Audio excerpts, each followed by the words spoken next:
Hello दोस्तों, इस video के अंदर हम बात करेंगे इंट्राडे ट्रेडिंग के बारे में और मनी मैनेजमेंट के बारे में। इंट्राडे ट्रेडिंग की बात सुनते ही मेरे बहुत सारे दोस्तों के चेहरे पे हंसी आ गई होगी, खुशी आ गई होगी कि आज तो सर बड़ा अच्छी बात है, आज तो इंट्राडे की बात कर रहे हैं। सर मैं इंट्राडे की कोई बात नहीं कर रहा हूँ। ये इंट्राडे ट्रेडिंग की स्लाइड सिर्फ इसलिए लगाई गई है ताकि आपको ये बता सकूं कि आपको इंट्राडे ट्रेडिंग नहीं करनी है, आपको अभी इंट्राडे ट्रेडिंग से दूर रहना है।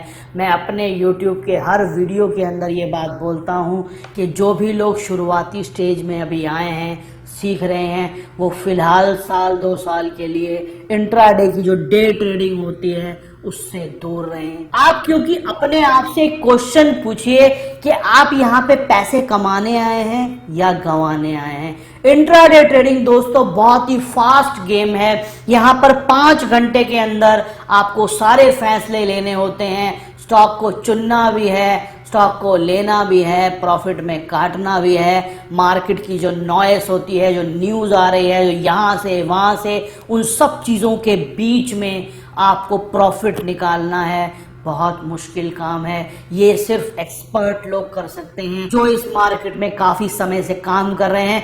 आप भी आने वाले समय में 2, 4, 5 साल के अंदर इस लेवल पे पहुंच सकते हैं कि आप इंट्राडे ट्रेडिंग को अच्छे से कर पाएं। लेकिन आपने अपने आसपास 20 लोगों को देखा होगा जो इंट्राडे ट्रेडिंग में जाते हैं और लॉस करते हैं, भारी भरकम लॉस करते हैं और बाद में रोते हैं कि काश हमने ना की होती तो हम बहुत ही सुखी होते।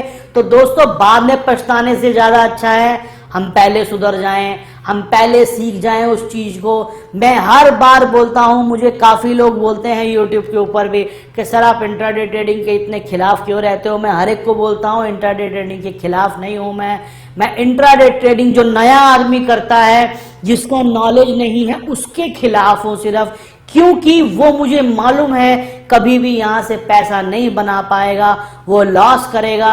उसके बाद वो बाहर जाके स्टॉक मार्केट को गाली निकालेगा कि यहाँ पे तो जुआ होता है, यहाँ तो सट्टा होता है, क्योंकि वो खुद भी सट्टा ही कर रहा है, वो कुछ और नहीं कर रहा है, उसको नॉलेज तो है नहीं यहाँ पे, और वो आ गया है खाली सुन के हवाबाजी कि यहाँ तो बहुत पैसे मिल जाते हैं, सुबह लगाओ शाम को ले जाओ। दोस्तों, यहाँ पर कोई जुआ नहीं हो रहा है, कोई चैरिटी नहीं खुला हुआ है। आपको समझना होगा कि मार्केट के अंदर सेम डे में अगर आप लेके बेचना चाहते हो, कितनी एफिशिएंसी चाहिए उसके अंदर। ये जैसे मैं हर बार कहता हूँ, ये 400 किलोमीटर की स्पीड पे गाड़ी चलाने के बराबर है। यानी इतनी स्पीड होगी वहाँ पे 5 घंटे के अंदर आपको सारे फैसले उसी समय लेने हैं। एक ऐसा आदमी जो भी गाड़ी चलाना सीख रहा है, अगर उसको ये कहा जाए कि आपको 200 किलोमीटर की स्पीड पे गाड़ी चलानी है, तो वो क्या वो चला सकता है? आप खुद ही पूछिए अपने आप से, नहीं चला सकता। और अगर वो कोशिश करेगा तो उसका क्या हासिल होगा ये भी आप जानते हैं। तो आप ऐसी कोशिश ना करें, ये मेरी आपको सलाह है। शुरुआती स्टेज के अंदर क्योंकि आप ये प्रोग्राम ले रहे हैं, इसका मतलब ये है अभी आप बिगिनर हैं और कहीं ना कहीं आप सीख रहे हैं चीज़ों को। तो जब सीख रहे हैं उस समय इस तरह के एडवेंचर से दूर रहिए। जब सीख रहे हैं तो ध्यान लर्निंग पे लगाइए। जब आपकी लर्निंग पूरी हो जाएगी, अर्निंग उसके बाद आएगी, अपने आप आएगी। कोई दिक्कत नहीं है, कोई चिंता नहीं है, कोई जिंदगी छूट के जाने वाली नहीं है। 1 साल 2 साल अपने ऊपर लगा दो, अपनी नॉलेज के ऊपर लगा दो। उसके बाद इंट्राडे ट्रेडिंग करना या कुछ भी करना, लेकिन समझ के करेंगे ज़्यादा अच्छा रहेगा। पैसे बचे रहेंगे ज़्यादा अच्छा रहेगा। पैसे अगर सारे चले गए उसके बाद क्या होता है वो भी आज के वीडियो में ही बताऊंगा आपको कि जब पैसे चले जाते हैं आदमी के पास तो वो केवल सलाहें देने लायक रह जाता है। वो दूसरों को बोलता है मैं बता देता हूँ तुमको क्या लेना है, क्योंकि खुद के पास तो पैसे बचे नहीं हैं। अब वो सिर्फ दूसरों को सलाहें देता है।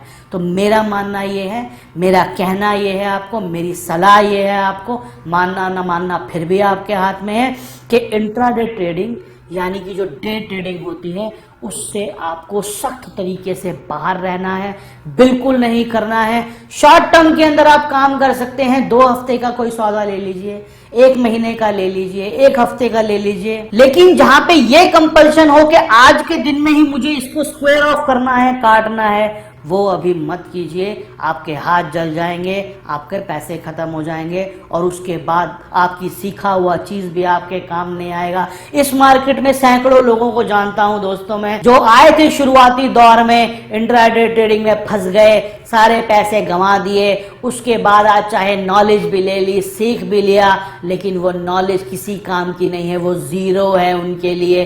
क्योंकि वो नॉलेज किस काम की, पैसे तो होने चाहिए लगाने के लिए। ये मार्केट जो है ये कैपिटल मार्केट है। कैपिटल मार्केट का मतलब होता है कैपिटल होनी चाहिए आपके पास, क्योंकि कैपिटल जो है वो प्रोडक्ट है आपका, पैसा जो है वो प्रोडक्ट है हमारा, पैसा ही बेच रहे हैं, पैसा ही खरीद रहे हैं हम। कोई रिलायंस की कंपनी मेरे नाम नहीं होती जब मैं शेयर लेता हूं। मैं रिलायंस का शेयर लेता हूं 1000 रुपए का और 1200 रुपए में बेचता हूं। तो क्या किया है मैंने, 1000 रुपए खरीदे हैं और 1200 रुपए बेचे हैं, बस। यहाँ पे पैसा जो है वही खेल है सारा। जिसके पास पैसे नहीं है, चाहे कितनी भी समझ हो उसके पास, वो आदमी जीरो है यहाँ पे।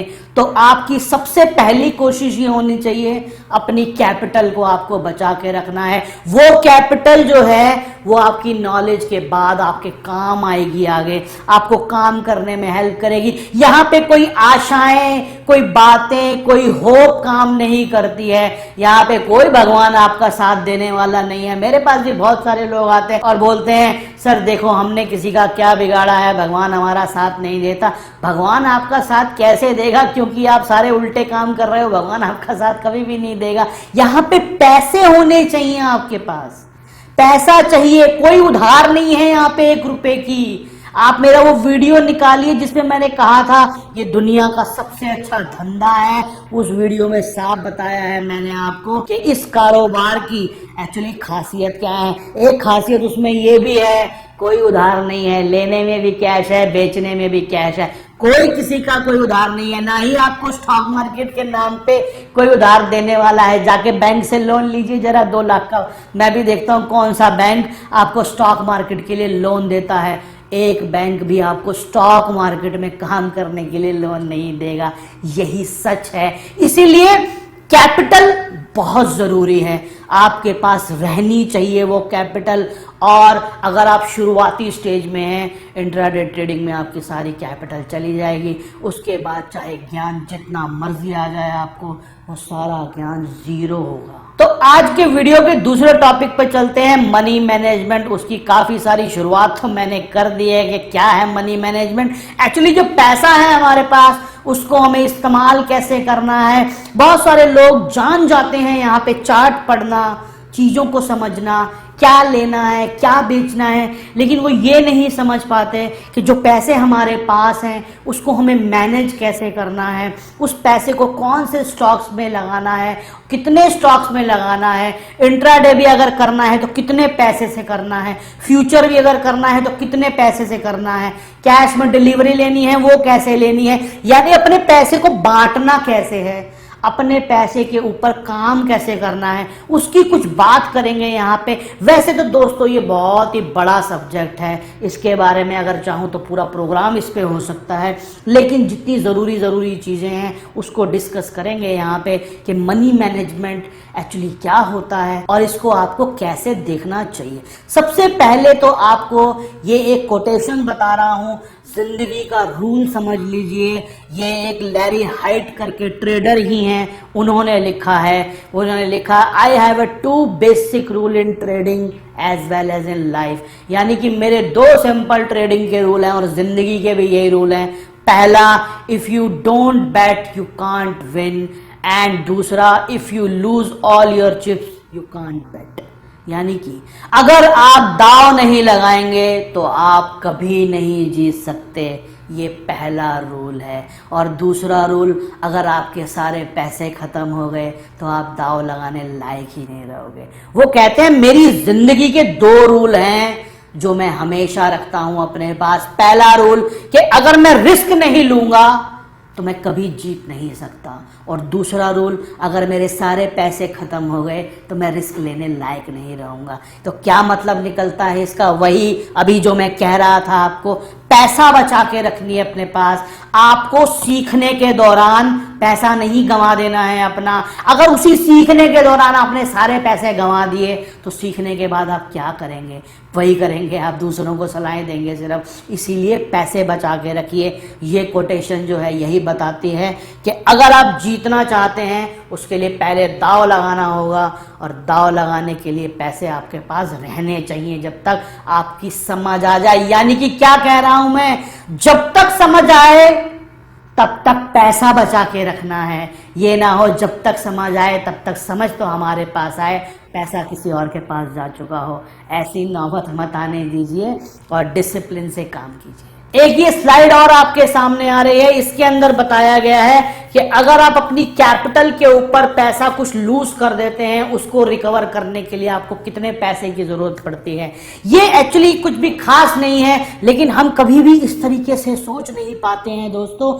इसके अंदर आपको दिख रहा है, अगर आपने जो अपनी कैपिटल है उस पे 5% अगर खो दिया है तो उसको रिकवर करने के लिए आपको 5.3% उस पे ऐड करना पड़ेगा, तो आप अपनी कैपिटल तक पहुंच पाएंगे। दूसरी तरफ आप देखिए, अगर आपने 10% लूज कर दिया है तो 11% जोड़ना पड़ेगा उसके ऊपर। अगर आपने 25% लूज कर दिया है 33% जोड़ना पड़ेगा।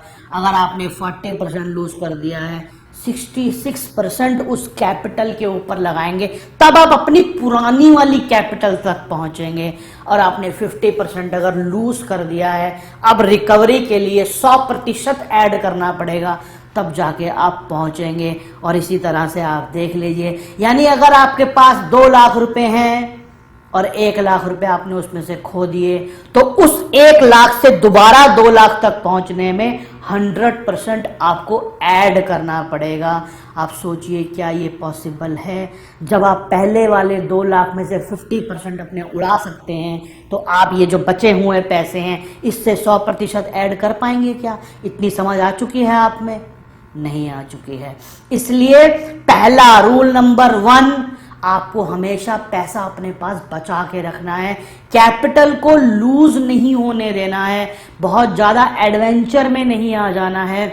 ये स्लाइड ये बताती है कि हमारे को जो है आंखें अपनी खुली रखनी है। ये आपकी आंखें खोलने वाली स्लाइड है। हम कभी इस तरह से सोचते नहीं हैं। हम कहते हैं कोई बात नहीं, मेरे पास 5 लाख रुपए थे, अभी मेरे पास 3 लाख रुपए रह गए हैं, मेरा 2 लाख का लॉस हो गया, कोई बात नहीं, मैं फिर कमा लूंगा। लेकिन वो 40% का लॉस है एक्चुअली, जो आप ऑलरेडी ले चुके हो। तो 40% के लॉस के ऊपर अगर आपको वापस वही कैपिटल चाहिए, अप्रोक्सीमेटली 70% आपको ऐड करना पड़ेगा, तब जाके आपकी पुराने वाली कैपिटल आपके हाथ में आएगी। और उसके बाद ऊपर की कमाई होगी, वो तो बाद की बात है। तो मैं आज तक जितने भी ट्रेडर से मिला हूं जो कि इस तरह के सीखने वाली स्टेजेस के अंदर बहुत ज़्यादा एडवेंचर करते थे, खतरे उठाते थे, मैंने अक्सर देखा है कि उनकी पूरी ज़िंदगी अपनी कैपिटल तक भी नहीं पहुंच पाते। वो उनकी पूरी लाइफ सिर्फ इस चीज़ में बीत जाती है कि किसी तरीके से हमारे पैसे पूरे हो जाएं तो हम यहाँ से जाएं। वो पैसे उनके कभी पूरे नहीं होते और वो फिर यहीं फंसे रह जाते हैं।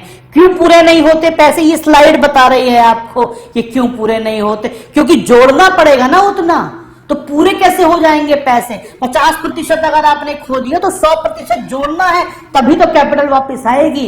और 100% अगर आदमी वो जोड़ सकता होता, इतना ही इंटेलिजेंट वो होता, तो 50% जाते ही नहीं उसके। इसका मतलब ये है कि कहीं ना कहीं अगर आपका लॉस का साइज बढ़ना शुरू होता है, आपको दिमाग को अपने खुले रखना है कि भैया ये क्या हो रहा है, यहाँ से अभी पहले चुप करके बैठो और पहले सीखो, उसके बाद करो। पैसे की मैनेजमेंट जो है दोस्तों, वो कोई डाइवर्सिफिकेशन नहीं है। ये नहीं कि आप अपने पैसे को बांट दिया। बहुत सारे लोग ऐसे होते हैं, वो कहते हैं सर हमने ये भी ले रखा है, स्टॉक भी ले लिए, गोल्ड में भी लगा हुआ है, फलाने में भी लगा हुआ है, यहाँ भी लगा हुआ है, और स्टॉक भी लेते हैं, 100 स्टॉक हमने ले लिए, हमने सारा पैसा बांट दिया। मनी मैनेजमेंट इसको नहीं कहते। मैनेजमेंट वो होती है जब आप अपने पैसे का दिमाग से इस्तेमाल करते हैं। बहुत सारे लोग ऐसे होते हैं, वो अपने रिस्क को हमेशा कंट्रोल करके रखते हैं, हमेशा ये कहते हैं हमें रिस्क नहीं लेना, या अवॉइडेंस होती है, रिस्क अवॉइड करते हैं वो कि मुझे ये लेना नहीं है, मैं तो बैंक की एफडी में ही पैसा रख देता हूँ। अगर आप बैंक की एफडी में पैसे रखते हैं तो आपको बैंक की एफडी वाला ही रिटर्न मिलेगा, और वो आप जानते हैं कितना होता है। आपके हर साल पैसे टूट जाते हैं, आपके पैसा बढ़ता नहीं है। अगर आप बैंक की एफडी में पैसा रखते हैं तो 100 रुपये अगर आपने आज रखे तो साल के अंत में वो 95 रुपये ही आपके हाथ आने वाले हैं। आपको दिखते नहीं हैं, सिर्फ आपको दिखते हैं 100 रखे थे और 105 मिल रहे हैं, 105 नहीं मिल रहे हैं, 95 मिल रहे हैं, लेकिन वो आपको दिखेंगे नहीं, आपको 105 ही दिखेंगे। लेकिन अगर आप रियल टर्म में जाएंगे वो 95 रुपये हैं, क्योंकि बैंक जो आपको ब्याज दे रहा है उस पर टैक्स भी कटता है, पहली बात। दूसरी बात, इस पूरे एक साल के अंदर इन्फ्लेशन आ चुकी, यानी इस पूरे साल में जो महंगाई हुई, जो चीज़ों के दाम ऊपर चले गए, वो तो आपने गिने ही नहीं। आज जो चीज़ आपको 100 रुपये की मिल जाती है, एक साल बाद आपको वही चीज़ 110 की मिलेगी। तो अगर आपके पास 105 रुपये हैं भी तो भी एक्चुअली आप लॉस में हैं, तब भी आपने अपने पैसे को घटाया है, बढ़ाया नहीं है। बैंक की एफडी के अंदर पैसा कम होता है, ज़्यादा नहीं होता है। ये सिर्फ उन लोगों के लिए अच्छा है जो सीनियर सिटीजन हैं, जो इस उम्र में आ चुके हैं कि अब वो काम नहीं कर सकते हैं, तो उनको एक सेफ रिटर्न मिलता रहता है कि हाँ, एक पेंशन की तरह पैसा आता रहे, और वो ज़्यादा रिस्क नहीं ले सकते हैं अपनी कैपिटल के ऊपर, उनके लिए अच्छा है। लेकिन जो यंग हैं आप जैसे, वो रिस्क ले सकते हैं, तो उनको कहीं ना कहीं सीख के रिस्क लेना चाहिए और अपने पैसे की जो एक्चुअली उसकी स्ट्रेंथ है असली, जो वो कमा सकता है, उस तरफ उसको लगाना चाहिए और उस तरफ कोशिश करनी चाहिए कि इस पैसे से रिटर्न ज़्यादा कैसे आ सकता है। पैसे को मैनेज करना एक्चुअली सिंपली दोस्तों ये जानना है कि आपके पास में पैसा कितना है, नंबर 1। अब आप कहेंगे सर ये तो हमें पता है कि पैसा कितना है, आपको नहीं पता है, आपको आगे पता चल जाएगा अभी कि आपके पास में कितना पैसा है। दूसरी बात, आप उस पैसे से ज़्यादा रिटर्न एक टाइम में कहाँ निकाल सकते हैं, कैसे निकाल सकते हैं, ये जानना केवल मनी मैनेजमेंट होता है। बाकी इसके ऊपर 20 किताबें मिल जाएंगी आपको इंटरनेट पे, आप इसके फॉर्मूले पढ़ सकते हैं, देख सकते हैं। यहाँ आपको मैं वो बता रहा हूँ जो बिल्कुल सीधे सीधे रूल हैं, जैसे आप काम कर सकते हो, जैसे आप चीज़ों को देख सकते हो। तो सबसे पहले आपकी जो टोटल कैपिटल है उसको आपको 2 हिस्सों में बांटना है। हाँ जी दोस्तों, वो कैपिटल एक्चुअली जितनी है आपके पास वो 2 हिस्सों में बांटनी जरूरी है, क्योंकि उसमें से आपके पास जो कैपिटल है वो पूरी कैपिटल जो है आप मार्केट में नहीं लगा सकते हो। आप वो कैपिटल लगा सकते हो जो रिस्की कैपिटल है, यानी कि बहुत सारे लोगों के साथ में ऐसा हो सकता है, उनके पास जो पैसा हो वो किसी खास कॉज के लिए उन्होंने रखा हुआ हो, या उनके घर में ऐसी कोई इमरजेंसी आए तो उसके अलावा उनके पास कोई भी पैसा नहीं है। किसी खास कॉज का मतलब शादी हो सकती है, आपने घर बनाना है, आपने गाड़ी लेनी है, कोई भी चीज करनी है, आपने उसके लिए वो पैसा जोड़ रहे हैं, आप रखा हुआ है, आपने पढ़ाई के लिए, तो कोई भी ऐसी चीज जिसके लिए आपने वो पैसा रखा हुआ है वो आप स्टॉक मार्केट में नहीं लगा सकते, क्योंकि चाहे कितना ही समझदार आदमी हो, चाहे कोई भी स्टडी कर ली हो, रिस्क तो है यहाँ पे, ये तो मानना ही चाहिए आपको। क्योंकि रिस्क अगर नहीं होगा तो फिर उतना रिटर्न भी नहीं आएगा। रिस्क जुड़ा हुआ है रिटर्न के साथ, क्योंकि रिस्क नहीं होगा फिर तो बैंक में मिलता है 5-6%, वही मिलेगा, सिर्फ रिस्क है इसीलिए यहाँ रिटर्न ज्यादा है। तो पहले अपनी कैपिटल को 2 हिस्सों में बांटना है, एक वो कैपिटल जिसपे हम रिस्क ले सकते हैं और एक वो कैपिटल जिस पे हम कतई रिस्क नहीं ले सकते हैं। तो वो कैपिटल ऐसी हो उसको बैंक में एफडी में करा दीजिए जिस पे आप रिस्क नहीं ले सकते। वहां पर आपका पैसा शायद ज्यादा ऊपर ना जाए, लेकिन उतना तो रहेगा ही, यानी आपको 2-4-5 साल बाद चाहिए तो उतना पैसा आपको मिल जाएगा। जो रिस्की कैपिटल है उसके अंदर से भी 2 तरह के रिस्क होते हैं, एक होता है मीडियम रिस्क, एक होता है लो रिस्क। लो रिस्क हो सकता है आप गोल्ड में लगा दें, ऐसा कर दें, वैसा कर दें, और बाकी स्टॉक मार्केट के लिए। तो आगे देखते हैं जो रिस्की कैपिटल है उसके अंदर से कैसे सेग्रीगेशन कर सकते हैं आप। जो रिस्की कैपिटल है उसमें से होता है मीडियम टू हाई रिस्क, एक होता है लो रिस्क यानी लो वॉलेटिलिटी वाला एरिया, जहां पे उतार चढ़ाव ज्यादा नहीं होता, उसके अंदर आप गोल्ड है, प्रॉपर्टी है, बॉन्ड है। रिस्क हालांकि उनके अंदर भी होता है लेकिन उतना नहीं होता जितना स्टॉक मार्केट के अंदर होता है। तो अब हाई रिस्क वाले आइटम के अंदर कौन सी आ गई? स्टॉक मार्केट और कमोडिटी मार्केट। स्टॉक मार्केट में जब आप पैसे लगाते हैं वहाँ पर आपको हाई रिस्क भी लेना पड़ता है, बहुत बार कम रिस्क भी होता है, और कमोडिटी मार्केट में भी सेम। तो अब हम स्टॉक मार्केट की बात कर लेते हैं, क्योंकि हम सारा स्टॉक मार्केट का काम कर रहे हैं यहाँ पे। स्टॉक मार्केट में जब आप जाते हैं तो वहाँ पर आपको वो हाई रिस्क वाली कैपिटल के अंदर से भी आपको सेग्रीगेशन करनी है। आपको 25% कैश हमेशा अपने पास रखना है बचा के। कोई भी अपॉर्चुनिटीज आती हैं बीच में, कोई भी ऐसी खबर आ गई जिसकी वजह से कोई स्टॉक गिर गया 10%, 20%, 30%, और आपको लगता है नहीं मेरा चार्ट भी अच्छा बोल रहा है, ये सब कुछ ठीक है, वहाँ पर आपको लेने के लिए पैसा होना चाहिए आपके पास। ज़्यादातर लोगों को मैंने देखा है इस बाज़ार के अंदर कि वो जब भी अपॉर्चुनिटी आती है वो लेना चाहते हैं, लेकिन उनके पास पैसे नहीं होते, पैसे उन्होंने कहीं ना कहीं और लगा दिए होते हैं, ये सोच के चल कोई बात नहीं ये भी अच्छा है, और वो अपॉर्चुनिटी आती है और वो निकल जाती है। आपको 25% कैश हमेशा अपने पास रखना है बचा के, ऐसे टाइम के लिए जब मार्केट आपको कोई अपॉर्चुनिटी दे और उसको आप कैश कर सको। बाकी 75% जो पैसा है उसमें से केवल और केवल आपको 25 से 30% पैसा ऐसे इंस्ट्रूमेंट में लगाना है जो बहुत ही अल्ट्रा शॉर्ट टर्म होते हैं, यानी फ्यूचर में F&O या ऑप्शन के अंदर आप काम करते हैं, आपको केवल 30% पैसा उसके अंदर लेके जाना है, और 35 से 45% पैसा आपको डिलीवरीज के अंदर, यानी कोई स्टॉक आपको अच्छा लग रहा है 6 महीने के लिए, 8 महीने के लिए, 1 साल के लिए, 2 साल के लिए, 5 साल के लिए इन्वेस्टमेंट करके रखना है। या ETF ले सकते हैं, इंडेक्स के ETF आते हैं बहुत सारे, जैसे निफ्टी है। हम कैश में निफ्टी को तो ले नहीं सकते क्योंकि फ्यूचर में ट्रेड होती है वो तो सिर्फ, लेकिन उसके ETF आते हैं, अगर आप लेना चाहें निफ्टी को खरीद के अपने पास में रख सकते हैं। उस तरह से वो सेफ तरह की इन्वेस्टमेंट है, क्योंकि स्टॉक तो एक दिन में 50% भी गिर सकता है, मार्केट 50% एक दिन में नहीं गिर सकती, वॉलेटिलिटी उसमें कम होती है। इसीलिए अगर आप उसके इंडेक्स के ETF लेके रखते हैं वहाँ पर आपका रिस्क जो है वो कम रहता है। और डिलीवरी के अंदर आप ऐसे स्टॉक लेके रख देते हैं जो कि नामी गिरामी स्टॉक हैं या जिनकी स्ट्रेंथ बहुत ही अच्छी है, तो उनके अंदर उतना ज़्यादा रिस्क नहीं होता जितने ये छोटे वाले mid cap small cap stocks के अंदर होता है। तो डिलीवरी के अंदर आपको 35 से 45% पैसा अपना रखना है, जहां पर आपको रोज रोज देखना ना पड़े कि स्टॉक के अंदर क्या हो रहा है, ऊपर जा रहा है, नीचे आ रहा है। आप अपने चार्ट के ऊपर रहिए, डेली चार्ट लगाइए, कोई भी एवरेज लगा दीजिए, बाकी टूल का इस्तेमाल कीजिए। वो स्टॉक चल रहा है ऊपर तो उसको चलते रहने दीजिए। और जो शॉर्ट टर्म में काम कर रहे हैं वो सिर्फ आपको 25 से 30% पैसा वहां रखना है, जिसमें आप ऑप्शन भी कर सकते हैं, आप फ्यूचर में काम कर सकते हैं। आपको केवल और केवल 25 से 30% पैसा रखना है। इस प्लान का इस्तेमाल करेंगे आपको जो बताया, तो स्टॉक मार्केट में वो गोल अचीव कर पाएंगे जिसकी हम बात करते आ रहे हैं, यानी कैपिटल को अपनी लूज नहीं करेंगे। आप देखिए उन लोगों को जाके पूछिए, हो सकता है उनमें से आप भी हो।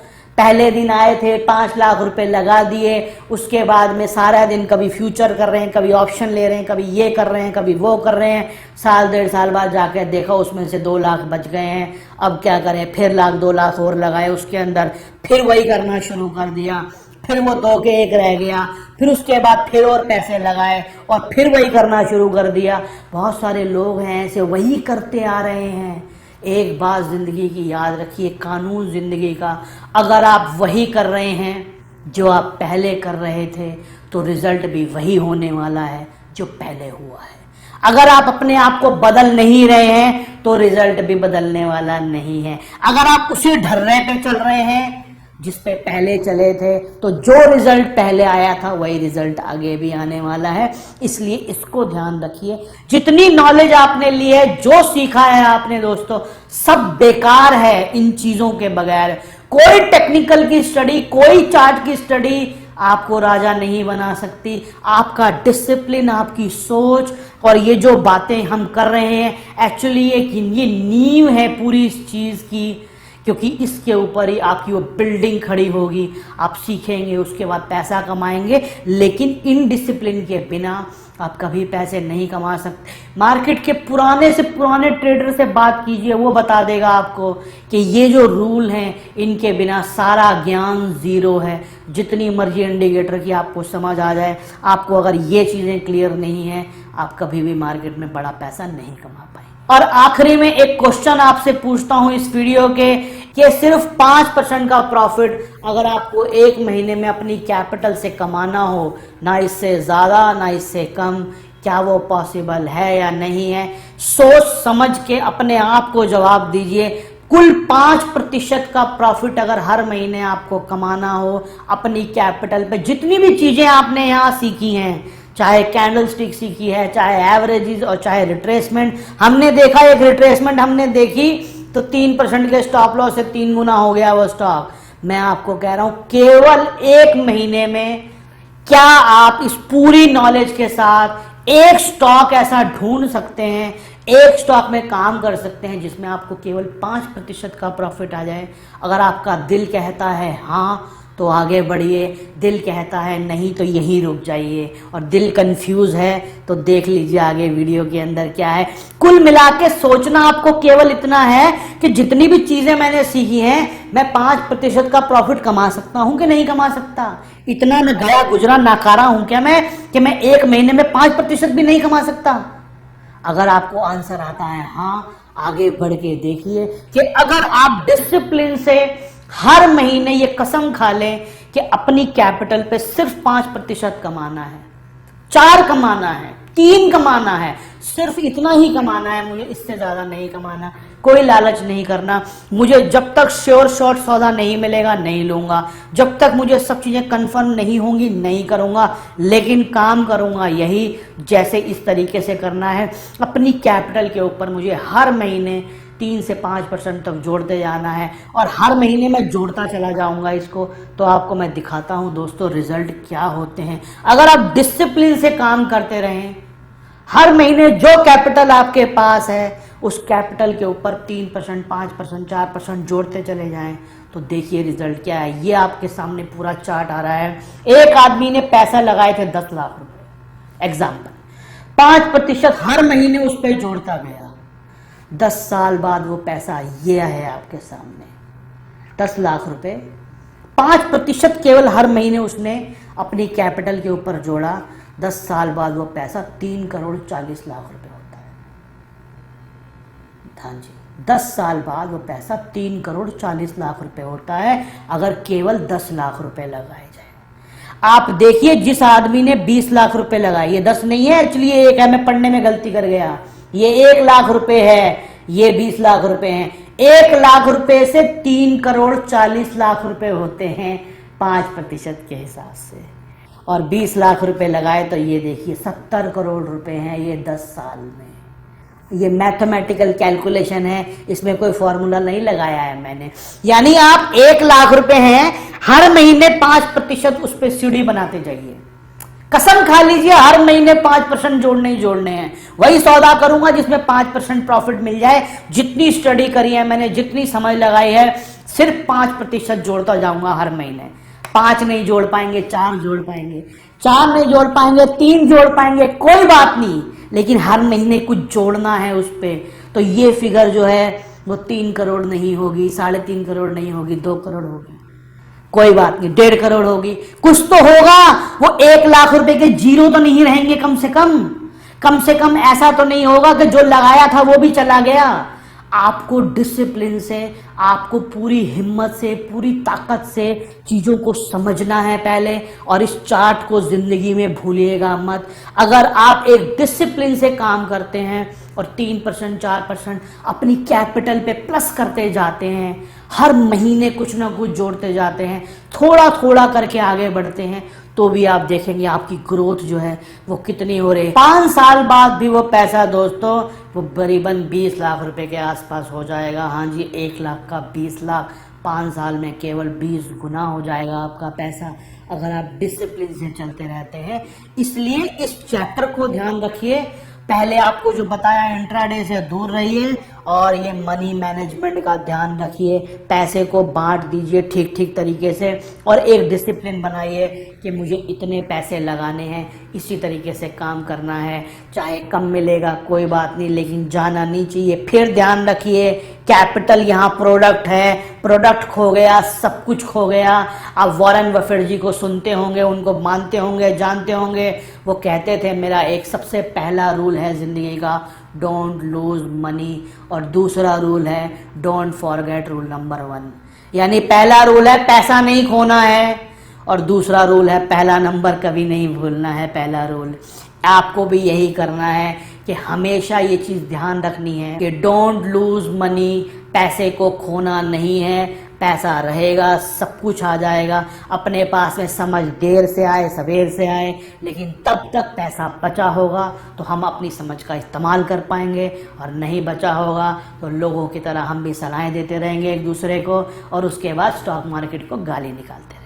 तो इस वीडियो में हमने जाना कि पैसे को मैनेज कैसे किया जाता है, समझा कैसे जाता है चीज़ों को।